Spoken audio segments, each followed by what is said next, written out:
ఈరోజు మనం షిరిడీ సాయిబాబా చరిత్రను గురించి తెలుసుకుందాం. షిరిడీ సాయిబాబాను అందరూ బాబా అని పిలుస్తారు. ఒక భారతీయ ఆధ్యాత్మిక గురువు, ఒక సన్యాసిగా పరిగణించబడతారు మరియు అతని సమయంలో తరువాత హిందూ మరియు ముస్లిం భక్తులచే గౌరవించబడ్డారు. అతని జీవితంలోని కథనాల ప్రకారం సాయిబాబా స్వయం యొక్క సాక్షాత్కారం యొక్క ప్రాముఖ్యతను బోధించారు మరియు నశించే వస్తువుల పట్ల ప్రేమను విమర్శించారు. అతని బోధనలు ప్రేమ, క్షమాపణ, ఇతరులకు సహాయం చేయడం, దాతృత్వం, సంతృప్తి, అంతర్గత శాంతి మరియు భగవంతుడు మరియు గురువు పట్ల భక్తి యొక్క నైతిక నియమావళిపై దృష్టి కేంద్రీకరించారు. సాయిబాబా మతం లేదా కులం ఆధారంగా వివక్షతను ఖండించారు. అతను హిందూ మరియు ముస్లిం అనుచరులను కలిగి ఉంటాడు, కానీ తన సొంత మతపరమైన అనుబంధాలపై ఒత్తిడి చేసినప్పుడు అతను మరొకరిని మినహాయించి తనను తాను గుర్తించడానికి నిరాకరించాడు. అతని బోధనలు హిందూ మరియు ముస్లిం ఇస్లాం యొక్క అంశాలను మిళితం చేశాయి. అతను నియమించిన మసీదుకు ద్వారకామాయి అనే హిందూ పేరు పెట్టారు. హిందూ మరియు ముస్లిం ఆచారాలను ఆచరించడం మరియు రెండు సాంప్రదాయాల నుండి వచ్చిన పదాలు మరియు బొమ్మలను ఉపయోగించి బోధించాడు. శ్రీ సాయి సచ్చరిత్ర ప్రకారం ఆయన మరణించిన కొద్ది కాలానికే వ్రాసిన హేజియోగ్రఫీ ప్రకారం అతని హిందూ భక్తులు అతన్ని హిందూ దేవత దత్తాత్రేయ అవతారంగా విశ్వసించారు. సాయిబాబా జీవిత చరిత్ర గురించి తెలుసుకుందాం.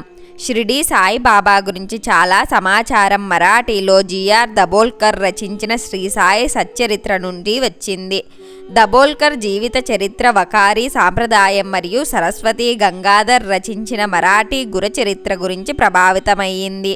సాయిబాబా ఒక సూఫీ పేకీర్ చేత దత్తత తీసుకోబడకముందే హిందూ బ్రాహ్మణుడుగా జన్మించాడు. అయితే అతను తన మూలాల గురించి ప్రశ్నలకు ఎటువంటి ప్రాముఖ్యత లేదు. బాబా తన 16 ఏళ్ల వయసులో భారతదేశంలోని మహారాష్ట్రలోని అహ్మద్ నగర్ జిల్లాలో ఫకీరు వేషంలో షిరిడీ గ్రామానికి చేరుకున్నట్లు చెబుతున్నాయి. ఈ సంఘటన తేదీ గురించి జీవిత చరిత్ర రచయితల మధ్య ఎటువంటి అంగీకారం లేనప్పటికీ బాబా 3 సంవత్సరాలు షిరిడీలో ఉండి 1 సంవత్సరం పాటు అదృశ్యమయ్యారని, ఆపై 1858లో శాశ్వతంగా తిరిగి వచ్చారని సాధారణంగా అంగీకరించబడింది. ఇది 1838లో పుట్టిన సంవత్సరాన్ని సూచిస్తుంది. అతను సన్యాసి జీవితాన్ని గడిపాడు. వేప చెట్టు కింద కదలకుండా కూర్చొని ఆసనంలో కూర్చొని ధ్యానం చేశాడు. సాయి సచ్చరిత్ర గ్రామస్తుల స్పందనను వివరిస్తుంది. అలాంటి యువకుడు వేడిని చలిని పట్టించుకోకుండా కఠిన తపస్సు చేయడం చూసి గ్రామస్తులు ఆశ్చర్యపోయారు. అతని పగటిపూట ఎవరితోనూ సంబంధం కలిగి ఉండడు. రాత్రిపూట అతను ఎవరికీ భయపడడు. మతపరమైన ఆసక్తి ఉన్న కొందరు గ్రామస్తులు ఆయనను క్రమం తప్పకుండా సందర్శించేవారు. ఊరి పిల్లలు అతడిని పిచ్చివాడిగా భావించి రాళ్లు రువ్వారు. కొంతకాలం తర్వాత అతను గ్రామాన్ని విడిచిపెట్టి వెళ్ళాడు. అతను ఎక్కడికి వెళ్ళాడో లేదో, అతనికి ఏం జరిగిందో తెలియదు.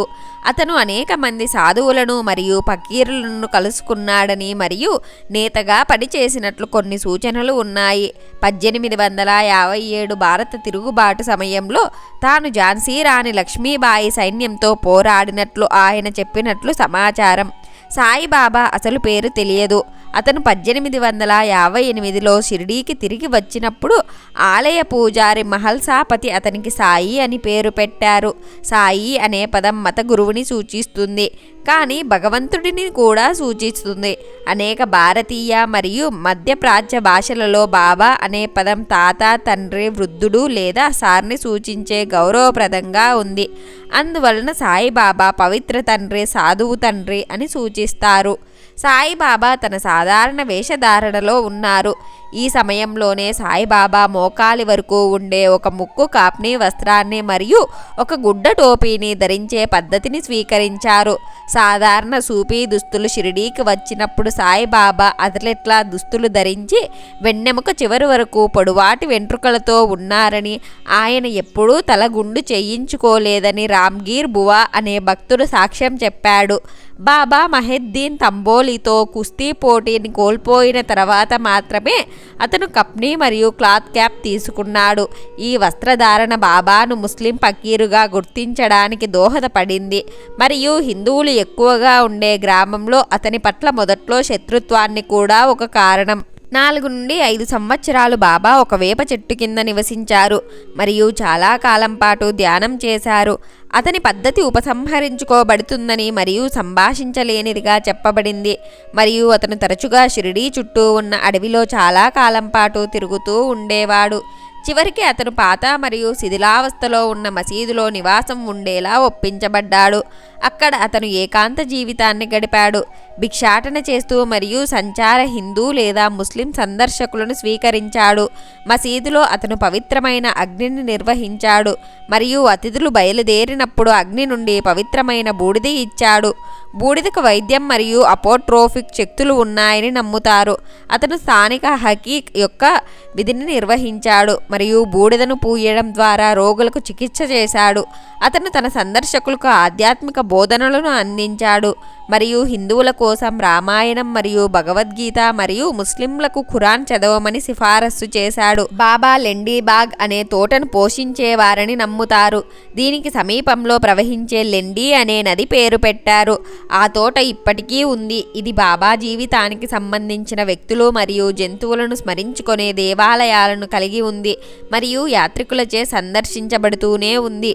షిరిడీ సాయిబాబా శిష్యులలో కొందరు సుప్రసిద్ధ ఆధ్యాత్మిక వ్యక్తులు మరియు సాధువులు అయ్యారు.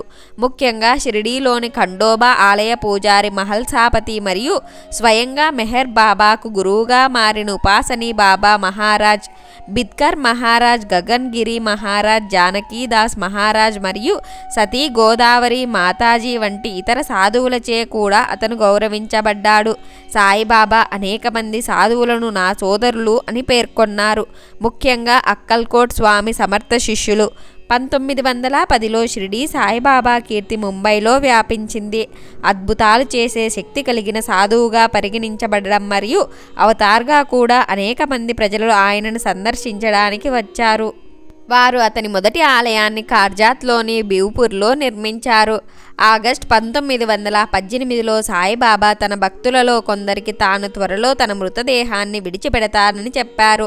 సెప్టెంబర్ చివరి నాటికి అతనికి తీవ్ర జ్వరం వచ్చింది మరియు తినడం మానేశాడు. అతని పరిస్థితి క్షీణించపోవడంతో అతను తన శిష్యులను తనకు పవిత్ర గ్రంథాలను పఠించమని అడిగాడు. అయినప్పటికీ అతను సందర్శకులను కలుసుకోవడం కొనసాగించాడు. 1918 అక్టోబర్ 15న విజయదశమి పండుగ సందర్భంగా ఆయన మరణించారు. అతని అవశేషాలు షిరిడీలోని బూటీవాడాలో ఖననం చేయబడ్డాయి. ఆ తర్వాత అది ప్రార్థనా స్థలంగా మారింది. దీనిని నేడు శ్రీ సమాధి మందిరం లేదా షిరిడీ సాయిబాబా ఆలయం అని కూడా పిలుస్తారు. మతం లేదా కులం ఆధారంగా జరిగే అన్ని హింసలను సాయిబాబా వ్యతిరేకించారు.